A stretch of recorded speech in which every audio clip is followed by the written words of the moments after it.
बिस्मिल्लाहिर्रहमानिर्रहीम। पेशानी पे सजदा का चिमट जाए तो क्या दूसरे सजदे में जाने से पहले इसको हटाना ज़रूरी है या नहीं? अगर सजदा का पेशानी से ना हटाए तो क्या सजदा दुरुस्त होगा?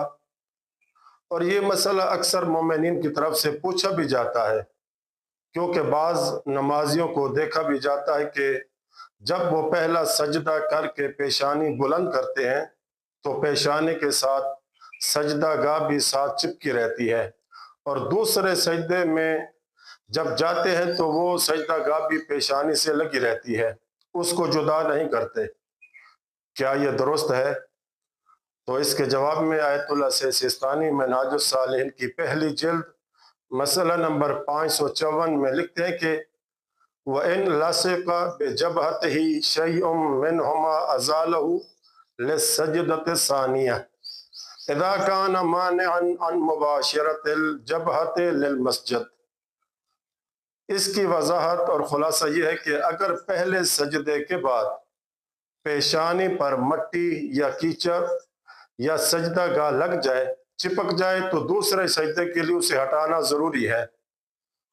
इसकी वजह यह है कि सजदे के लिए ज़रूरी है कि पेशानी का कुछ हिस्सा बराह रास्त सजदा गाह यानी खाक, पत्थर या लकड़ी पर लगे, ये ज़रूरी है।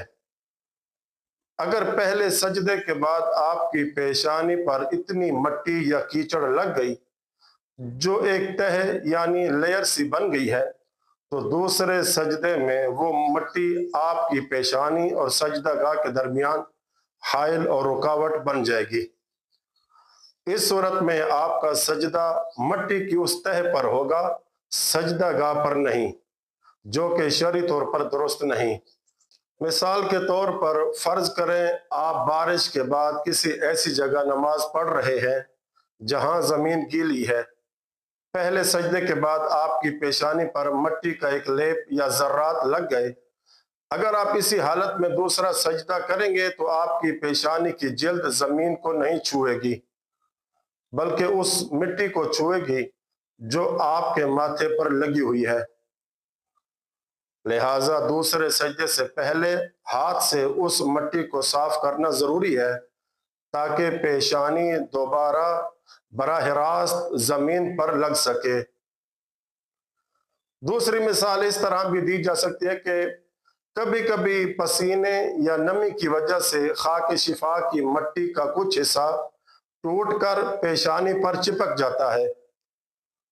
तो आयतुल्लाह सिस्तानी के मुताबिक अगर वो जर्रात इतने हैं कि पेशानी और सजदा गाह के दरमियान हाइल व रुकावट हो रहे हैं, तो दूसरे सजदे के लिए उन्हें हटाना लाजिम है। वसल्लल्लाहु अला मुहम्मद व आले बैतिही त्वाहिरीन।